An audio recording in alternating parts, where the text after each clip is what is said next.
Hey guys, what's going on? Chris here from Nepenthes, and I am going to be showing you a tutorial today on what I do in order to take cuttings from my Nepenthes. You know, some of my thought processes and reasoning behind it, so stick around and let's go over this.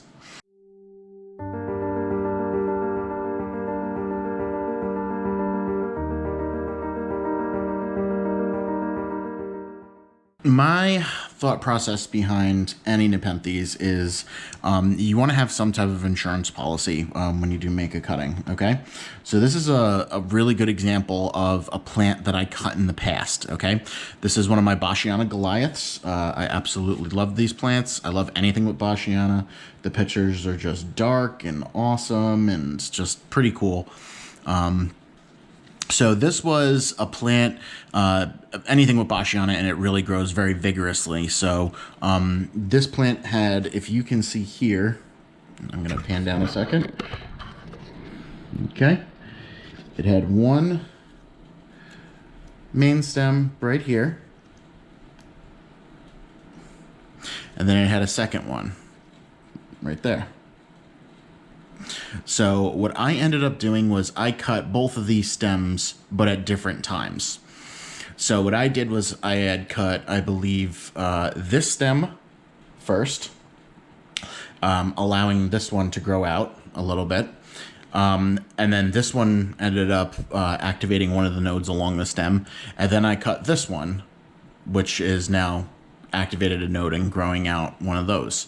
So this is something that I've been doing on a lot of plants and I've had a lot of success with is, you know, having a mother plant with a root base and two stems coming out of that root base.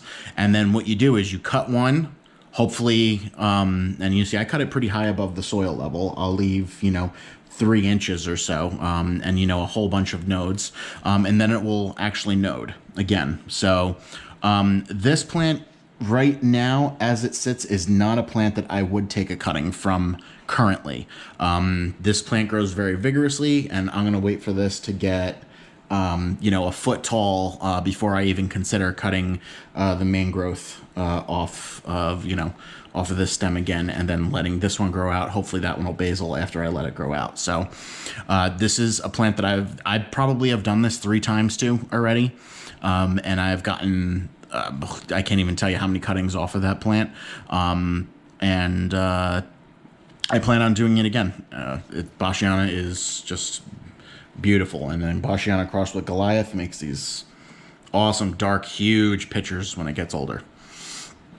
So not a good candidate for a cutting right now.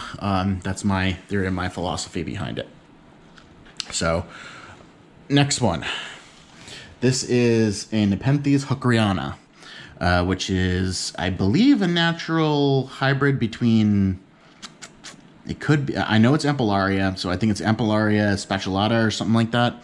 I could be wrong. So as you can see, anything with Ampullaria, and it loves to make these little ground pitchers. So would it be wise at this point in time with the condition of this plant to take the ground pitchers? My answer is going to be no. All right. I have 250 neps at this time, and I also am a dad, and I have a full-time job. So every once in a while, I miss watering a plant, and that's exactly what I did here. As you can see, really good root base, but this plant is bone dry. This plant actually needs to be up potted, but this plant is bone dry. It sat in the back of my greenhouse. Couple of pictures are a little crispy, so I would not take a cut, and I'm using this as an example of something not to do. I screwed up. This plant will come back. I'm just going to give it a whole bunch of water today, and it'll, you know, it should perk up nicely. But you do not want to take cuttings from plants that are dehydrated. This is just a great example of, you know, of that.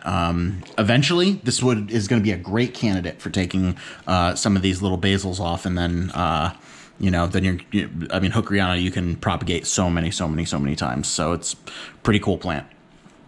So, but do not do it when it's like this, because the plant is stressed as is. You could tell a lot of its pictures are dried up, and, you know, it is what it is. I screwed up. So, learn from my mistakes.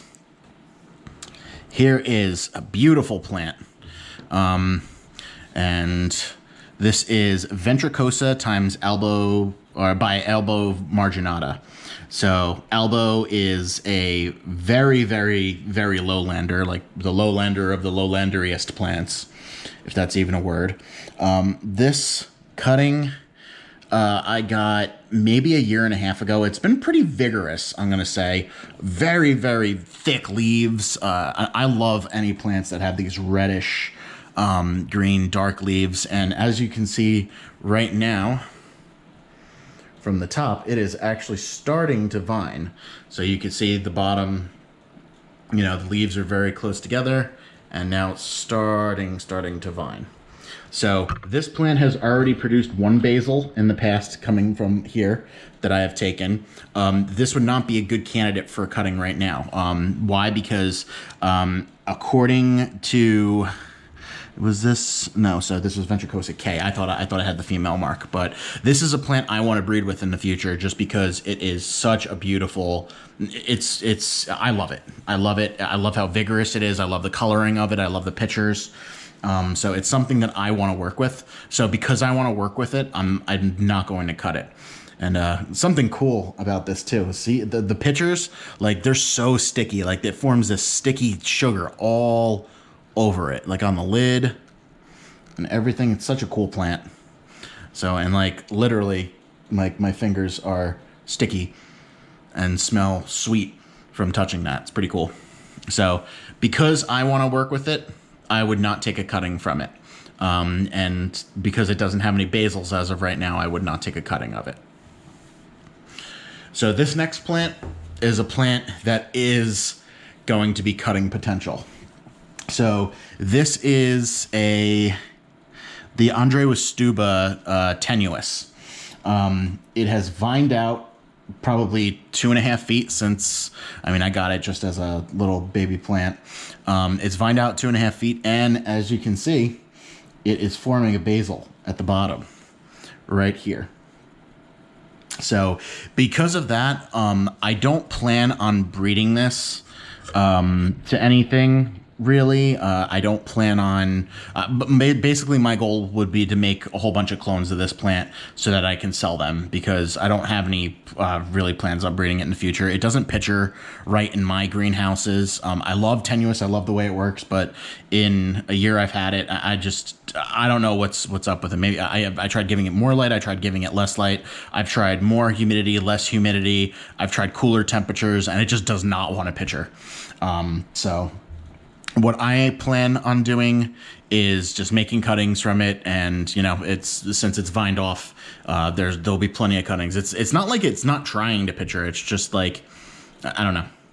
I don't know what it is. You know, every once in a while you get plants like that just don't do good in your conditions, and you know, or it could just be the AW strain is not nice enough. So I do have a little insurance policy right there, so I will probably take a cutting, say, you know, maybe leave 3 nodes above the soil, and then I'll be able to get 1, 2, 3, 4, 5, 6, 7, 8, 9, 10, 11, 12, a dozen cuttings out of this if I do 1-leaf cuttings, which is what I do mostly. So this is going to be a good candidate. I'm going to let this probably grow out for 1 more month, and then I'll cut it. And then what is going to happen is you're going to have this little cutting with the entire root base. So this little node with a gigantic root base. So that'll grow pretty vigorously. And then maybe that'll do something where, it'll produce something, but it also, I don't know if you could see that right there. You see, it's like on some of the nodes, it just produces this little sticky, like right off the stem too. I've never seen that before, on tenuous. This is my second cutting in tenuous I have. So I'm going to have a couple more now, but that's it. That's some of my thought processes behind taking cuttings. Honestly, like I cut probably more than most people do, because I like small plant. Like when I keep plants for show, that is the perfect size plant for me. I want them to have tons of pictures and for them to be about 1 foot tall or so. Big, nice plants are awesome and they're great for breeding. I have, some of those in my other greenhouse, but I just, I don't have the room for 100 of those, unfortunately. So, you know, everybody does for their needs. I'm doing for what my needs are and what I want to grow in my greenhouses. So that'll be it for today. I do appreciate you guys joining me, and I hope you all have a wonderful day, and I hope you at least learn something.